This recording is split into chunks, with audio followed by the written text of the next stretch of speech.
नमस्कार साथियों, तो स्वागत है इस वीडियो में आप लोग का। तो आज के इस वीडियो में हम लोग 22 फरवरी का शिफ्ट 3 का क्वेश्चन को देखने वाले हैं। 22 फरवरी का जो है शिफ्ट 3 का क्वेश्चन को देखने वाले हैं। अगर हम बात करें सेट का, तो ये हमारा जो है 11वां सेट होने वाला है। चलिए क्वेश्चन को देखते हैं। यदि p का p प्रतिशत 225 है तो p स्क्वायर का मान, तो ये तो एकदम आसान है।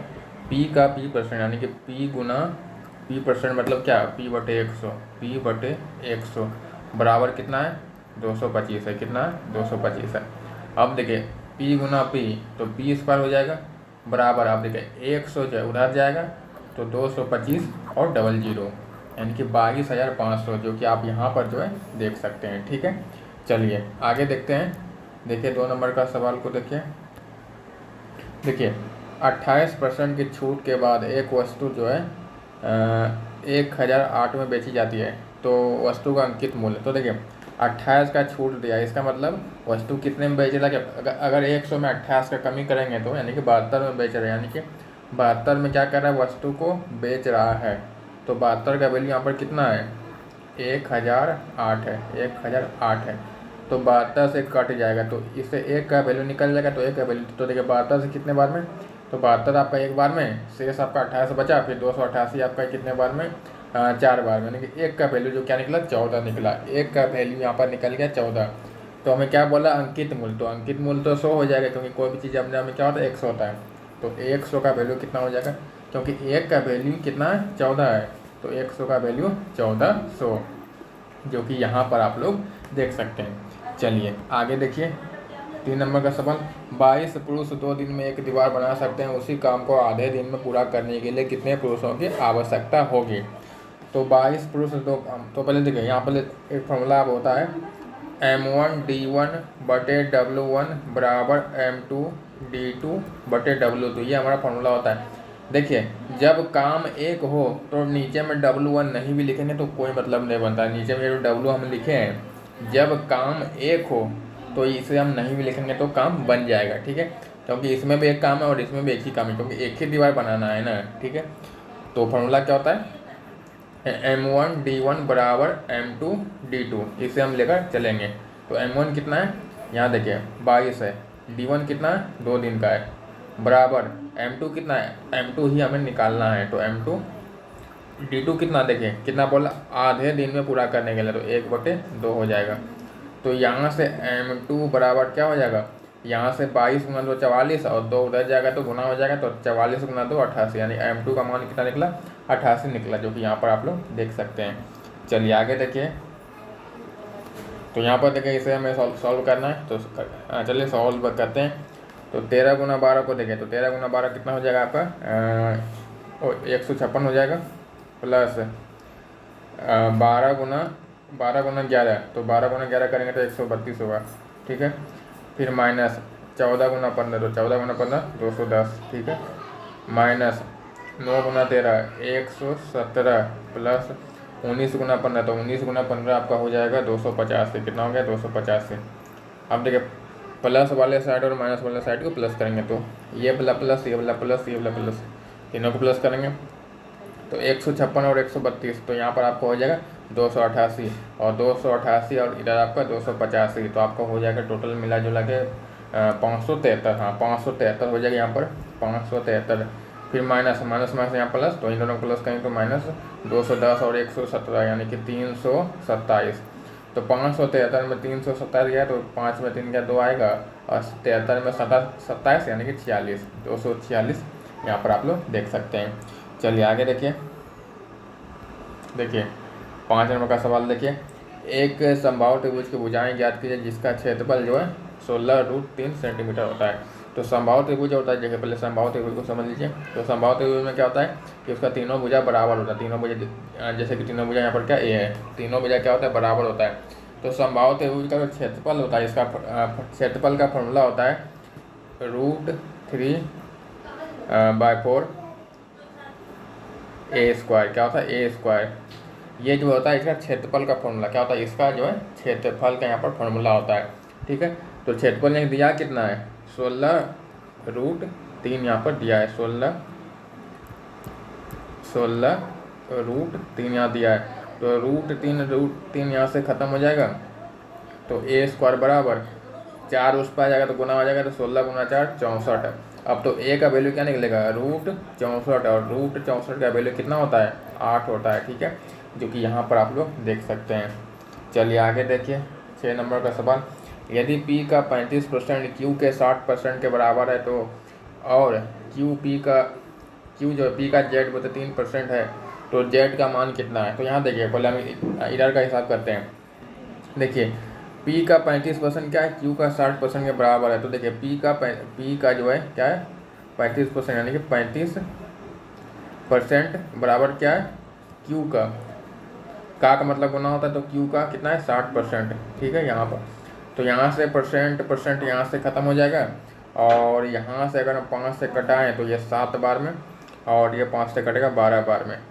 तो यहाँ से उल्टा हो जाएगा, P का मान जो है 12 हो जाएगा, P का मान 12 हो जाएगा, और Q का मान जो कितना हो जाएगा 7 हो जाएगा। Q का मान यहाँ पर कितना हो जाएगा 7 हो जाएगा। तो देखिए इससे हमें इसका परसेंट निकाल लेंगे। तो कैसे परसेंट निकाल लेंगे, तो देखिए P 12 है, कलर को पहले बदलते हैं। P यहाँ पर कितना है 12 है, और Q यहाँ पर कितना है 7 है।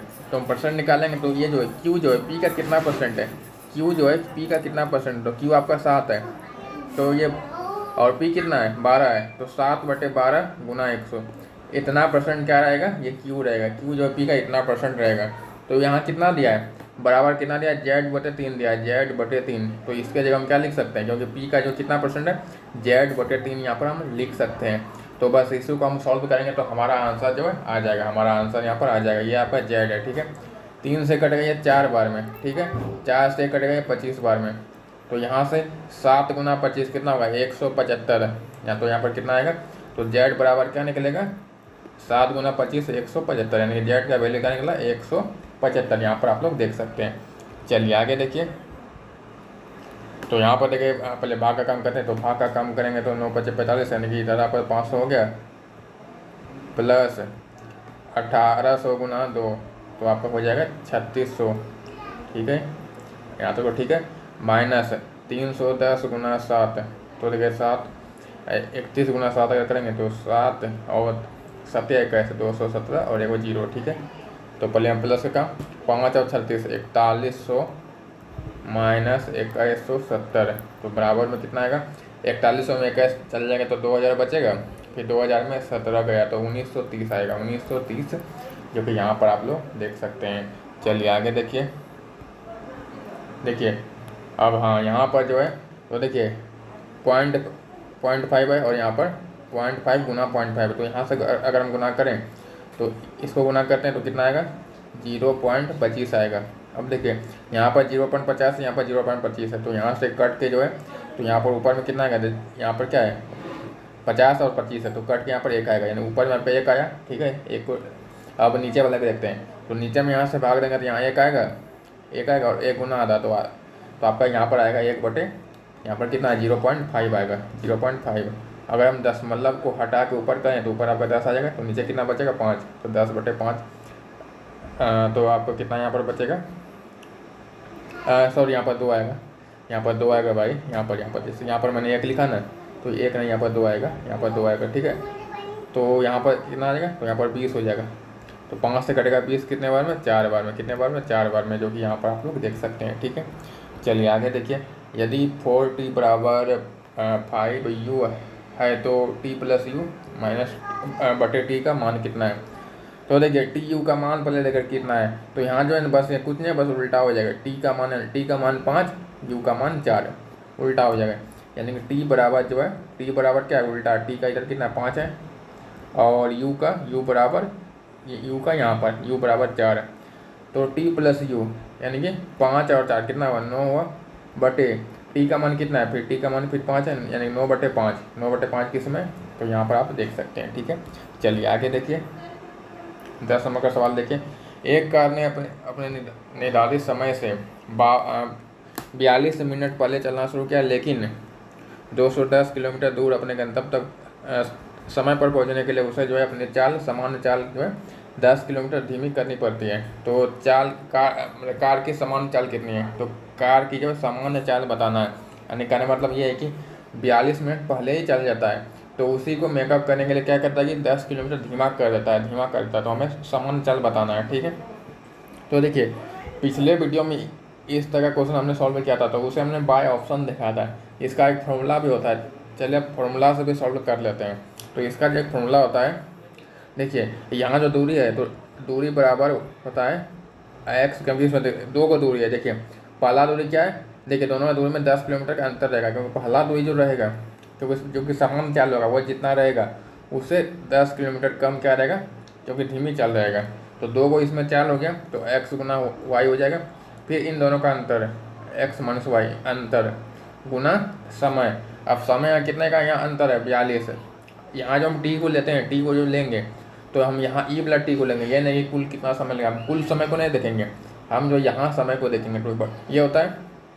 अब इसी को हम सॉल्व करते हैं, पहले कलर को बदलते हैं। अब देखें यहाँ पर तो डी का मान कितना है, यहाँ देखिए 210 है, कितना है 210 बराबर। अब देखिए एक्स वाई का तो मान दिया नहीं है तो इसे हम यही रहने देंगे एक्स वाई बटे। अब देखिए एक्स माइनस वाई यानी कि एक्स वाई का अंतर कितने का है, तो यहाँ देखिए 10 का अंतर है, 10 का अंतर है तो बटे 10 हो जाएगा। समय कितना है, सो यहाँ गुना है ना, समय कितना है, समय कितना 42 है, तो 42 को मिनट में बदलेंगे तो यानी कि 42 बटे 60 हो जाएगा, 42 बटे 60 यहाँ पर हो जाएगा, ठीक है। अब देखिए अब जो है ये 42 से कटेगा, ये जो आपका 5 बार में, कितने बार में 5 बार में यहाँ पर कट जाएगा। तो एक्स वाई का मान यहाँ पर देखिए कितना होगा, तो एक्स वाई अगर हम यहाँ पर लें तो बराबर यहाँ कितना हो जाएगा 5 गुना 10 50, 50 गुना 60, तो यहाँ पर 50 गुना 60 हो जाएगा, ठीक है। हम इसे पूरा करके 3000 भी कर सकते हैं, लेकिन उस टाइम में फ़ायदा नहीं होगा। अब ये समझिए, देखिए अब आप ये समझ सकते हैं, देखिए एक्स वाई में कितने का अंतर है, एक्स वाई में 10 का अंतर है, कितने का अंतर है 10 का अंतर है। क्या इसमें 10 का अंतर है, तो आप देखेंगे कि हाँ इसमें 10 का अंतर हो रहा है, यानी कि एक्स आपका 50 हो गया और वाई आपका 60 हो गया, ठीक है। हमें इसमें सामान्य चाल पूछ रहा है, तो देखिए सामान्य चाल क्या है, ज़्यादा है कि कम है, क्योंकि यहाँ क्या कर रहा है धीमी कर रहा है, तो धीमी कर रहा है तो इसका मतलब क्या है, इसका मतलब ये है कि सामान्य चाल ज़्यादा है और जो कि उसके बाद का चाल कम है। तो सामान्य तो ज़्यादा वाला कौन है, जब ज़्यादा वाला ये 60 है, तो ये 60 आपका क्या होगा सामान्य चाल हो जाएगा। और ये जो 10 किलोमीटर का कमी जो किया तब उसके बाद अगर वो पूछता है तो आपको 50 होता है, कितना होता है 50 होता है, लेकिन यहाँ है कितना सामान्य चाल क्या है 60 है, तो 60 किलोमीटर प्रति घंटा है। यानी इस तरह से आप इसे सॉल्व कर सकते हैं, ठीक है। चलिए आगे देखिए, 12 संख्याओं का औसत जो है 60 है। यदि इसमें प्रथम 5 संख्याओं में 12 घटा दिया जाए और अगली 7 संख्याओं में जो है 10 जोड़ दिया जाए तो तीनों संख्याओं का नया औसत कितना होगा। तो नया औसत हमें बताना, तो देखिए यहाँ पर कितना है 60 है, तो पहले हम 60 को लिखेंगे, ठीक है। अब देखिए क्या कहता है कि 5 संख्याओं में 12 घटाएं, तो पाँचों संख्या में, तो 5 में 12 घटा कितना होगा, यानी 12 पंचे 60, यानी टोटल -60 इसमें करने बोल रहा है, ठीक है। अब आगे देखिए अगली 7 में क्या करेंगे 10 प्लस करेंगे, तो 7 गुना 10 कितना होगा, तो आपका 70 हो जाएगा। और ये 70 क्या करना पड़ेगा प्लस करना पड़ेगा, यानी कि ओवरऑल इसमें क्या हो रहा है -60 प्लस 70, तो कितने का यहाँ पर आंसर आएगा +10 का, यानी कि ओवरऑल इसमें 10 प्लस हो रहा है, क्या हो रहा है 10 प्लस हो रहा है।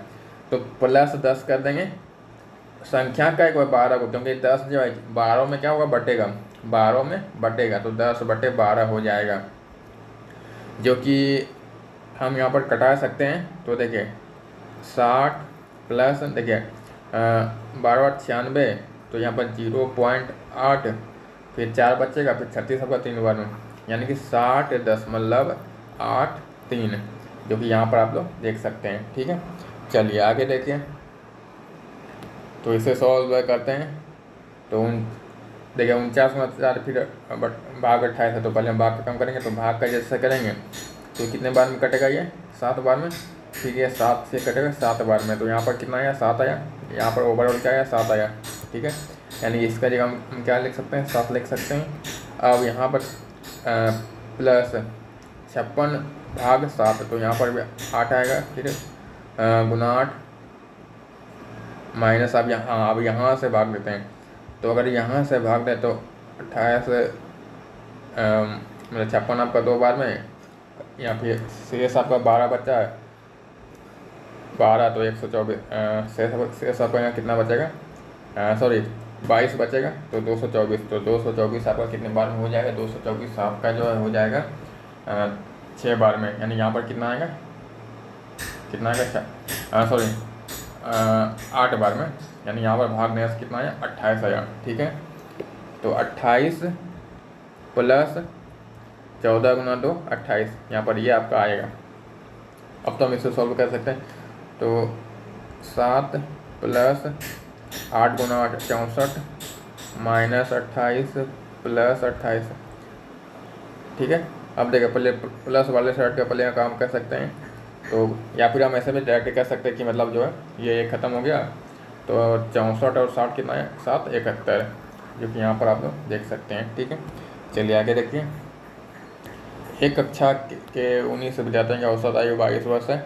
यदि 42 वर्ष की जो है आयु का एक नया विद्यार्थी कक्षा में शामिल हो जाता है तो इन 20 विद्यार्थियों की औसत आयु कितनी है। तो हमें औसत आयु बताना है, तो औसत यहाँ कितना है, पहले कितना था 22 था। अब देखिए क्या कहता है कि 42 का इसमें एक और विद्यार्थी इसमें आ जाता है, तो देखिए कितने का इसमें ज़्यादा हो रहा है, 22 तो था, अगर 22 ही होता तो फर्क नहीं पड़ता, लेकिन यहाँ पर क्या है 42 आ जा रहा है, यानी कितना ज़्यादा है, तो यानी कि 20 ज़्यादा है यहाँ पर, देखिए 20 ज़्यादा यहाँ पर हो रहा है, तो प्लस 20 करेंगे, प्लस 20 करेंगे। अब ये जो 20 है ये जो है किस में बटेगा, टोटल यहाँ कितना भी जाती है 20 हो जाता है 20, तो ये 20 को जो है ये 20 में बटेगा, तो बटे 20 हो जाएगा, एक बार में कटेगा, तो 22 एक 23, तो ये आपका जो औसत निकल जाएगा, यहाँ पर आप लोग देख सकते हैं। चलिए आगे देखिए।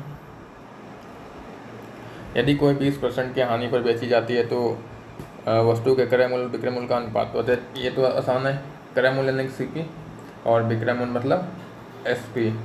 तो विक्रय मूल्य अगर 100 है, क्रय मूल्य अगर 100 है तो विक्रय मूल्य कितना होगा, क्योंकि 20 की हानि हो रही है तो हानि होगा यानी 80, तो ये तो कट जाएगा 20 से 5 बार में, और ये आपका 4 बार में, यानी कि 5:4, जो कि यहाँ पर आप लोग देख सकते हैं। चलिए आगे देखिए। 15,000 रुपये की धनराशि को 2 वर्षों के लिए 12% की वार्षिक दर चक्रवृद्धि ब्याज पर निवेश किया जाता है, तो उस धनराशि पर जो है चक्रवृद्धि ब्याज कितना होगा, तो हमें ब्याज बताना है।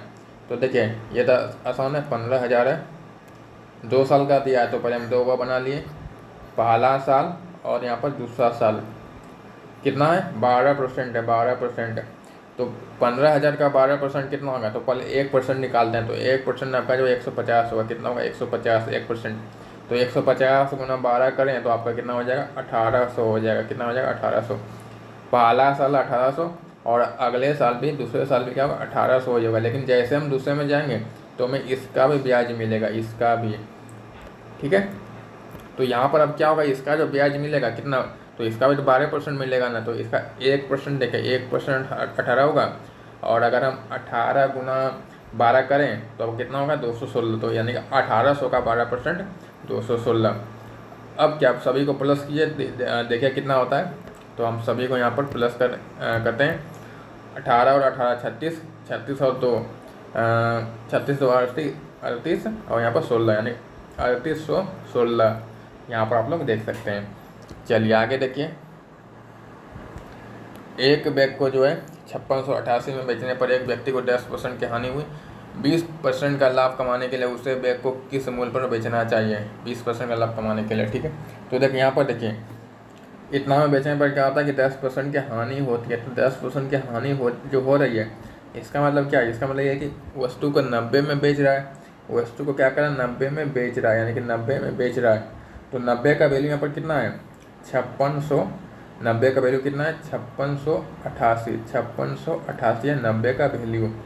हमें क्या पूछ रहा है कि 20 का लाभ कमाने के लिए, तो अगर 20 का लाभ कमाएगा तो देखिए यहाँ पर ऐसे समझिए 90 का वैल्यू ये है, तो 1 का वैल्यू कितना हो जाएगा, तो यहाँ पर हो जाएगा 5688 बटे 90 हो जाएगा। हमें क्या बोल रहा है कि 20 का लाभ कमाने के लिए, यानी कि 20% का, तो वस्तु यानी कि 120 में बेचना पड़ेगा, तो 120 का वैल्यू कितना हो जाएगा यहाँ पर 5688 बटे 90 गुना 120 यहाँ पर हो जाएगा। ठीक है, जो कि यहाँ पर ये कटेगा, तो यहाँ से 0 0 ख़त्म, 3 से कट गया 3 बार में, और ये आपका 4 बार में। ठीक है, और ये यहाँ भी 3 से कलर को बदलते हैं। तो यहाँ से 3 से देखिए कितने बार में कटेगा, 56। तो 54 आपका 18 बार में, शेष 2 बचा, फिर आपका 28, 27 आपका 9 बार में, फिर एक बचा 18 आपका 6 बार में, यानी कि 1896 यहाँ आया। कितना आया, 1896 गुना 4 करेंगे तो देखिए 18 गुना 4 करें तो कितना होगा, 7200 होगा, और 96 गुना 4 करेंगे कितना हो जाएगा, तो आपका हो जाएगा 284 हो जाएगा, नहीं हाँ 384 हो जाएगा, 384। तो यहाँ पर आपका 18 गुना 4 72 हुआ, 72 और 3 75, और यहाँ पर कितना है 84 आया। ठीक है, यानी कि 1896 गुना 4 करेंगे तो 7584 आएगा, जो कि यहाँ पर आप लोग देख सकते हैं। ठीक है, चलिए आगे देखिए। एक व्यापारी अपनी वस्तु का जो है मूल्य क्रय मूल्य से 50% अधिक अंकित करता है और 20% का छूट देता है, तो उसका लाभ या हानि कितना है वो हमें बताना है। तो देखिए CP, MP और SP, अगर CP 100 है तो MP कितना कर रहा है, 50 अधिक, यानी 150 हो जाएगा। तो SP क्या करेगा, 20 की छूट, तो 50 का 20% देखेंगे, 150 का, तो इसमें 20% क्या हो रहा है, माइनस हो रहा है, यानी छूट दे रहा है। तो 150 का 20% कितना होगा, 30 होगा, कितना होगा 30 होगा। तो 150 में 30 गया तो आपका 120 आ जाएगा, यानी कि 100 में खरीदा, 120 में बेचा, तो कितने का लाभ हो रहा है, 20 का, जो कि यहाँ कंपेयर किससे हो रहा है, यहाँ 100 से हो रहा है, तो 100 से होगा यहाँ, तो यहाँ 20% हो जाएगा, जो कि यहाँ पर आप लोग देख सकते हैं, यानी 20% का लाभ हो रहा है। आगे देखिए, 110 लीटर के एक मिश्रण में पानी और दूध का अनुपात जो है 7:4 है। तो पानी और दूध का अनुपात क्रमशः 8:7 करने के लिए मिश्रण जो कितना पानी मिलाना होगा, यानी मिश्रण में जो कितना पानी मिलाना होगा वो हमें बताना है। तो पहले यहाँ देखिए टोटल कितना है, 110 लीटर है, तो यहाँ देखिए अनुपात प्लस कीजिए, 4 और 7 कितना होगा, 11 होगा, कितना होगा 11 होगा, और 11 का वैल्यू यहाँ कितना है, 110 है। तो यहाँ से 1 का वैल्यू कितना होगा, तो 11 से कटेगा 10 बार में, तो 1 का वैल्यू क्या निकला, 1 का वैल्यू क्या निकला, 10 निकला। ठीक है, हाँ अब देखना है कि अब अनुपात को कंपेयर करते हैं। तो पहले आपको कितना था, 4:7 था, बाद में कितना हो जाता है, 8:7 हो जाता है। तो देखिए यहाँ तो सेम है, इसमें कोई वृद्धि नहीं वाली, इसमें क्या हो रहा है, 4 की वृद्धि हो रही है। तो देखिए, तो 1 यूनिट का वैल्यू 10 है, तो 4 का वैल्यू कितना होगा, तो 4 गुना 10 यानी कि 40, यानी कि 40 लीटर का क्या होगा, इसमें वृद्धि करना पड़ेगा, 40 लीटर का इसमें पानी मिलाना पड़ेगा। क्योंकि इसमें अनुपात करने के लिए क्या बोला कि मेरे कितना पानी मिलाना होगा, तो यानी कि 40 लीटर और पानी मिलाना होगा। चलिए देखिए आगे, एक निश्चित धनराशि साधारण ब्याज की किसी दर पर 14 वर्षों में स्वयं की वह 3.5 गुना हो जाती है। तो सामान्य साधारण ब्याज दर पर वह धनराशि 28 वर्षों में स्वयं की कितनी गुनी हो जाएगा, 28 वर्षों का हमें पूछ रहा है, 28 वर्षों का हमें पूछ रहा है। तो देखिए इतना गुना का मतलब क्या होता है, यानी कि कोई राशि, जैसे कोई राशि अगर 1 है तो 14 साल में क्या होता है, 3.5 हो जाता है, यानी कितने की वृद्धि हुई, तो आपका इनकी 2.5 की वृद्धि हुई, 2.5 की। ठीक है, 2.5 की इसमें जो है वृद्धि हुई, 2.5 की। तो ये 2.5 की वृद्धि हुई कै साल में, 14 साल में। 2.5 की जो वृद्धि हुई कै साल में, ऐसे समझिए 14 साल में जो है कितना हुआ, 2.5 की यहाँ पर वृद्धि हुई, 2.5 की। तो हमें इसमें जो है क्या निकालना है, 28 वर्षों का, 28 वर्षों का। तो 28 वर्षों में कितना का वृद्धि होगा, तो यहाँ देखिए कितना है, 2 गुना है, 2 गुना है, तो ये भी तो 2 गुना होगा, यानी कि 28 साल में क्या होगा, 5 गुना हो जाएगा, सॉरी 5 गुना नहीं, 5 की वृद्धि होगी, 5 की वृद्धि। तो कई गुना हो जाएगा, क्योंकि एक तो हमारा पहले से है, देखिए अब समझिए, एक हमारा जो है क्या है, धनराशि है, एक क्या है, धनराशि है।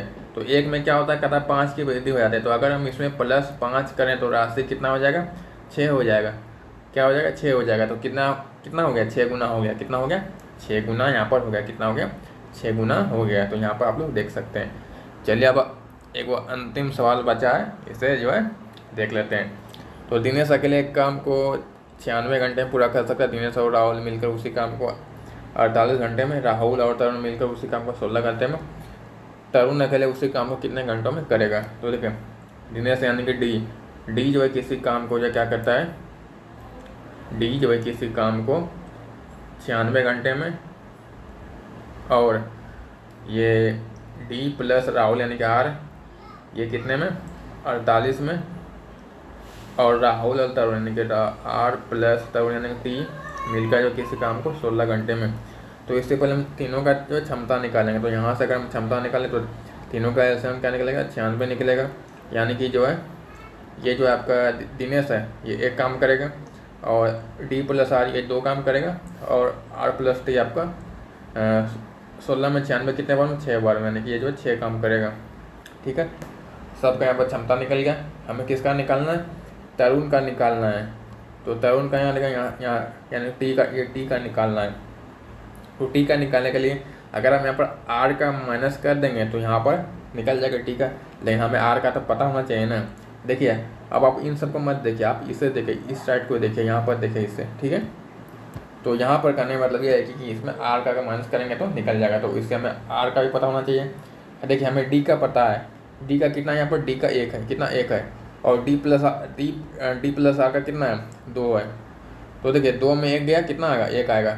यानी कि आर का क्या काम है, आर जो एक काम कर रहा है, एक काम कर रहा है, तो एक काम यहाँ पर आर कर रहा है। टोटल है कितना है, 6 काम है। तो 6 में से एक को माइनस हो गया, तो टी का कितना बचेगा, टी का कितना बचेगा, 6 में से एक को माइनस हो गया, तो टी का कितना बचेगा, 5 बचेगा। कितना बचेगा, 5 यहाँ पर बचेगा। यानी कि एक दिन में 5 काम कर रहा है, और काम टोटल कितना है, काम तो आपका 96 है। तो एक दिन में 5 काम, तो 96 काम कई दिन में, तो 96/5 हो जाएगा। तो ये 5 से कटेगा कितने बार में, देखिए 96 गुना 2 करेंगे तो 192, और एक अंक के बाद दशमलव, यानी कि 19.2, जो कि यहाँ पर आप लोग देख सकते हैं इतने घंटे का इसमें समय लगेगा। तो चलिए फिलहाल इस वीडियो में इतना ही, मिलते हैं जल्द अगले वीडियो में, तब तक के लिए जय हिंद, वंदे मातरम।